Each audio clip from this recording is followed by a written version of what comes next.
Assalamualaikum warahmatullahi wabarakatuh. Bertemu dengan saya Bunda Sofia pada segmen obrolan emak-emak. Bersama saya Mama Pulwa. Beliau ini adalah Ketua Muslimat NU Jakarta Utara. Benar ya, Ma ya?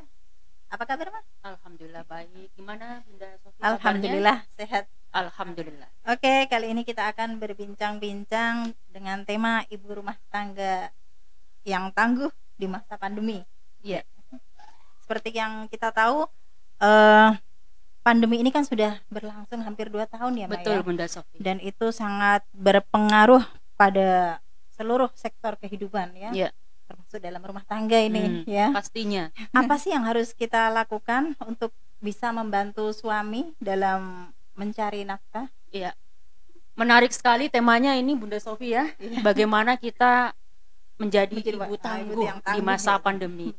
Memang betul ya, pandemi ini hampir berjalan 2 tahun dan kita semua merasakan dampaknya. dampak Tentu semua sangat kalangan ya, terutama keluarga. Banyak keluarga yang mengeluhkan kondisi ekonominya sulit ya. Ya, Jadi ini banyak kaum elit ini Ya, karena kan ekonomi banyak, sulit ya, ekonomi. yang suaminya di PHK, yang berkurang penghasilannya. Betul, ya. Nah, kira-kira di masa pandemi ini apa sih peran istri, ibu atau emak-emak dalam membantu suaminya ya?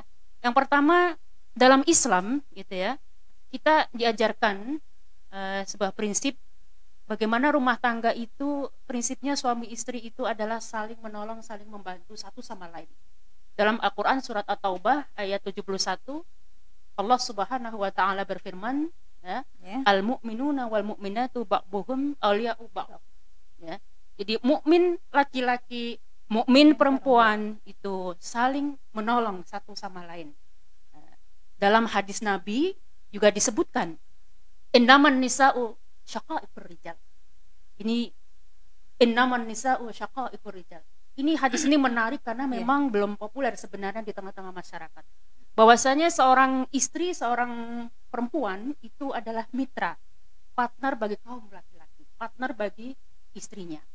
Nah, menarik di sini ya, kalau kita bicara mitra, ya, kita bicara partner, di sini ada apa ya? Equality ya. Di sini ada kesetaraan, ada kesejajaran. Artinya rumah tangga itu dalam Islam dibangun atas dasar prinsip partnership. Ya, kemitraan satu sama lain, saling menopang, saling membantu satu sama lain, kerjasama. Betul, ya. Satu mitra dalam mendidik anak-anaknya, ya. Karena penting juga bukan hanya ibu yang harus mengasuh anaknya ya, tapi seorang bapak juga harus berperan aktif dalam mendidik anaknya. Bahkan dalam Al-Qur'an ya, itu yang disebutkan dalam Al-Qur'an itu justru bapak loh. Ya. Jadi disebutkan harus mempunyai peran aktif dalam rumah tangga, mengasuh anak itu bapak. Contohnya itu kisah Luqmanul Hakim. Ya, itu kan peran bagaimana seorang ayah dan keluarga. Ya. Kemudian mitra dalam membangun kehidupan finansial yang mapan, ekonomi tadi ini. Kemudian juga mitra bagaimana menjadikan rumah tangganya sebagai madrasah. Ini juga penting. Karena yang namanya rumah tangga pasti banyak masalah ya. Masalah dengan mertua, apalagi yang masih tinggal di pondok mertua indah ya. Alhamdulillah kalau saya udah gak ada. Alhamdulillah ya. Iya. Nah, masalah dengan anak ya. Ini kerasa banget di masa pandemi ini, karena ibu harus mendampingi anak belajar, mengerjakan PR. Yang sebelumnya guru ya, lebih banyak berperan aktif, sekarang ibu harus aktif. Ya. Jadi kalau masalah nambah, kemudian ilmunya tidak bertambah, wawasannya tidak bertambah, ya akhirnya kita sendiri sebagai seorang ibu, seorang istri akan mudah depresi ya, stres tentunya. Kenapa? Karena nggak tahu solusinya. Nah, ini penting banget ini ya. Dan jadi ini yang dialami banyak ibu betul, sekarang ini. Jadi penting banget membangun rumah tangga itu sebagai sebuah madrasah. Sebagai seorang istri seperti saya ini ya, itu kan ikut membantu suami kayak Masya Allah, berjualan online gitu, dan kadang ada beberapa pekerjaan rumah yang tidak bisa kita pegang gitu. Itu bagaimana hukumnya? Iya. Jadi sebenarnya selama ini memang ada stigma atau anggapan yang masih berkembang di masyarakat bahwasanya suami adalah pencari nafkah utama. Ya, betul. Ya. Betul. sebenarnya istri bekerja gitu ya. Itu sebenarnya bukan hal yang baru gitu ya. Dalam sejarah Islam misalnya kita bisa temukan dalam riwayat-riwayat itu, misalnya pada zaman Khalifah Umar gitu ya, ada seorang perempuan yang ditunjuk khusus oleh Khalifah Umar untuk menjadi kepala pasar. Ini kan menarik ya. Cuman yang begini kan jarang diungkap. Betul. Kemudian ada juga ulama perempuan ya pada masa Imam Syafi'i yang beliau berguru langsung dengan beliau ya, seorang ulama perempuan ya, bahkan mendapatkan gelar Fakhrun Nisa, kebanggaan bagi kaum perempuan ya. Jadi menurut saya tidak ada salahnya kalau seorang istri itu bekerja gitu ya. Apalagi Masya Allah kalau kita kembali pada sejarah Islam ya, awal sejarah Islam, bagaimana Islam itu berkembang di Jazirah Arab ya, kita harus ingat bahwasanya salah satu pilar perjuangan Islam di Jazirah Arabia ketika Nabi memulai perjuangan dakwah Islam, itu supporter utama Nabi, pendukung utama Nabi adalah istrinya, Ummul Mukminin, Ibunda Siti Khadijah. Masya Allah, luar biasa itu. Beliau mentasarufkan hartanya karena memang beliau seorang pengusaha perempuan sukses. Kalau bahasanya sekarang mungkin kalau merat ya. Betul. Tapi beliau luar biasa mendedikasikan waktunya, hartanya itu untuk perjuangan. Nah, begitu berartinya peran Ibunda Siti Khadijah ini sampai ketika Ibunda Khadijah ini wafat ya, meninggal, Nabi begitu sedihnya, dan ini dalam Islam dikenal sebagai Amul Husni, tahun kesedihan ya. Nah, jadi menurut saya tidak ada masalah ya kalau istri itu bekerja selama memang dia memenuhi batasan-batasan yang ditetapkan oleh syariat. Yang pertama ya, bagaimana seorang istri itu keluar entah untuk bekerja atau melakukan aktivitas apapun di luar rumah, yang pertama tentunya harus seizin suami. Artinya di sini ada proses komunikasi ya yang baik. Kenapa? Ya, pentingnya komunikasi karena yang merasakan dampaknya adalah keluarga. Misalnya kalau Bunda Sofi misalnya sering keluar rumah kan, jadi suaminya kan di rumah, akhirnya kan mau makan karena Bunda Sofinya keluar, akhirnya ya beli pecel lele gitu kan. Iya. Harus cari makan sendiri gitu ya. Anak-anak juga sama, kita titipkan pada ayahnya di rumah, begitu kan. Ini kan risiko yang harus kita hadapi bareng-bareng. Nah, proses komunikasi ini penting, bukan hanya dengan suami tapi juga dengan anak-anak. Ya, ini yang pertama. Kemudian yang kedua, dia keluar rumah ini tujuannya apa? Kalau tujuannya untuk kebaikan, hadir majelis ilmu, hadir majelis zikir, atau untuk bekerja, menopang ekonomi rumah tangga, ini kan sesuatu yang baik. Tujuannya memang baik. Kemudian yang ketiga, bagaimana seorang istri itu menjaga etikanya sebagai seorang muslimah, tentunya ini juga harus diperhatikan. Ya, cara bersikapnya, berpakaiannya, tentu ya, dia harus menjaga prinsip-prinsip batasan-batasan sebagai seorang muslimah, itu penting. Nah, kemudian yang keempat adalah bagaimana seorang istri itu bisa bersikap adil. Adil dalam arti dia bisa membagi waktunya antara pekerjaan dengan kewajibannya. Betul, gitu ya. Dia bekerja, tapi juga satu sisi juga memang dia juga ibu rumah tangga. Memang suami dan anak-anak juga memang perlu kehadirannya. Ya, ini juga penting. Jadi di sini pentingnya sekali lagi juga ada komunikasi, itu penting sekali, mendasar sekali. Nah, tapi catatan juga untuk istri yang bekerja, ya, untuk para ayah ya di rumah, jangan sampai istri yang bekerja itu justru menjadi double burden. Artinya istri ini mempunyai beban ganda. Artinya dia harus mencari nafkah di luar rumah, sementara di rumah juga dia harus mengurus keluarganya, ya, mengurus anak-anaknya. Ini juga kasihan kan, makanya perlu saling support gitu antara suami istri, ini penting. Ya, komunikasi itu dibangun dengan baik gitu ya. Kalau istri bekerja dengan niat membantu suami, apakah itu kita dapat pahala? Masya Allah, Masya Allah. Iya. Nah, bagaimana kalau istri bekerja, kira-kira dapat pahala nggak ya?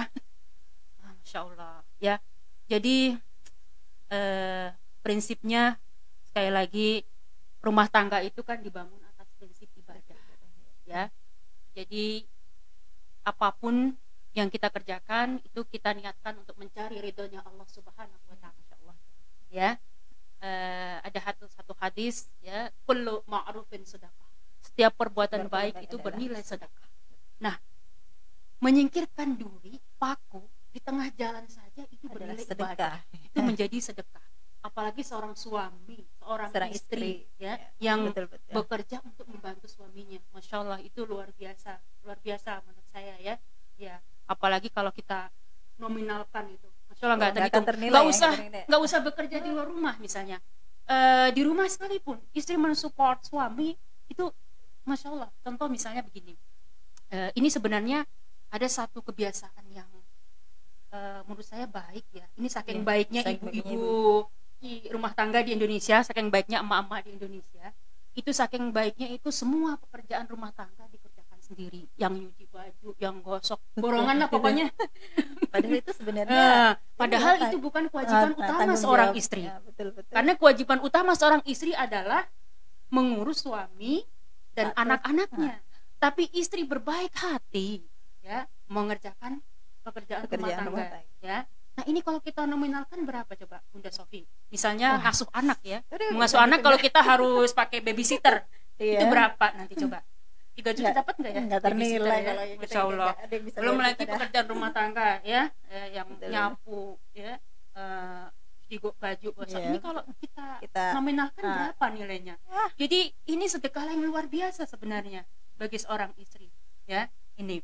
Nah, saya ingin menyampaikan ada satu riwayat sebenarnya dari Siti Fatimah ya, Fatimah Zahra, putrinya Nabi Sallallahu Alaihi Wasallam ya.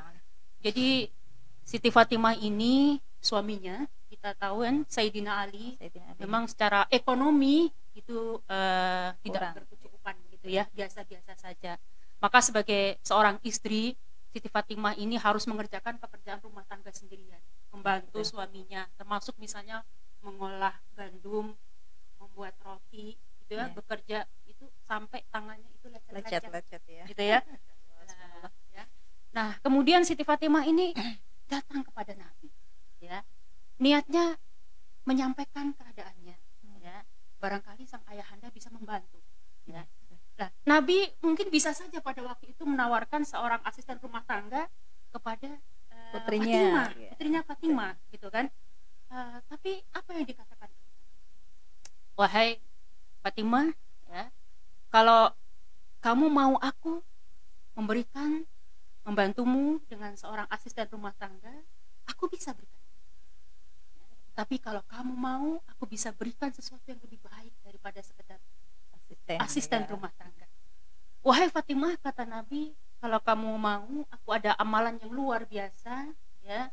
Mudah-mudahan dengan amalan ini kamu diberikan kekuatan oleh Allah Subhanahu wa taala, dimudahkan dalam kehidupan rumah tangga. Ya, bacalah setiap kali habis sholat Fatimah ya, tasbih 33 kali ya. Subhanallah, subhanallah, subhanallah. Tahmid 33 kali, alhamdulillah, takbir 33 kali ya, Allahu akbar ya. Ini kemudian kita kenal dengan zikir Fatimah. Nah, di sini artinya apa? Nabi di sini ingin mendidik putrinya Fatimah untuk beristiqomah. Bagaimana bisa menerima dan menjalani kehidupan rumah tangganya dengan tetap mensupport suaminya ya. Iya. Nah, ini barangkali. Nah, menarik Bunda Sofi ya. Sebenarnya istri bekerja itu bukan hal yang baru ya, kita temui di lingkungan kita ya. Betul. Iya, Masya Allah. Jadi tinggal bagaimana pengertian dari suaminya juga membantu. Karena di lingkungan keluarga saya sendiri juga ada ya. Karena suaminya di PHK, suaminya tidak bisa bekerja, akhirnya istrinya yang maju. Iya, mengambil alih peran gitu ya, jualan online, jualan offline, tapi suaminya support ya, suaminya tetap membantu ya, misalnya tetap mendampingi anak-anaknya, karena pasti ibu kalau jualan online kan pasti waktunya konsentrasinya kebagi ya, suami tetap mensupport misalnya dengan berbagi pekerjaan rumah tangga. Menurut saya itu hal yang lumrah ya, itu dalam kehidupan rumah tangga ya. Jadi gitu ya emak-emak, kita sebagai seorang istri harus tangguh mensupport suami di tengah-tengah pandemi seperti ini. Di samping kita dapat tambahan pahala, kita juga dapat tambahan penghasilan. Tetap semangat, bulatkan tekad, mantapkan niat untuk like, komen, dan subscribe. Tetap dukung channel ini untuk terus berkembang. Assalamualaikum warahmatullahi wabarakatuh.